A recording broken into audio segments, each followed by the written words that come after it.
मरे घर पनिया पिलाई दी है जान गे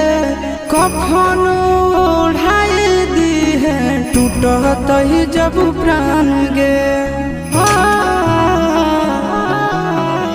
मरे घर पनिया पिलाई दी है जान गे कफन ओढ़ाई दी है टूटत ही जब प्राण गे हगे हमारा से तोरा जाती प्यार होता भेंट सक छात कर लगे हगे सोनाया रावा हो भर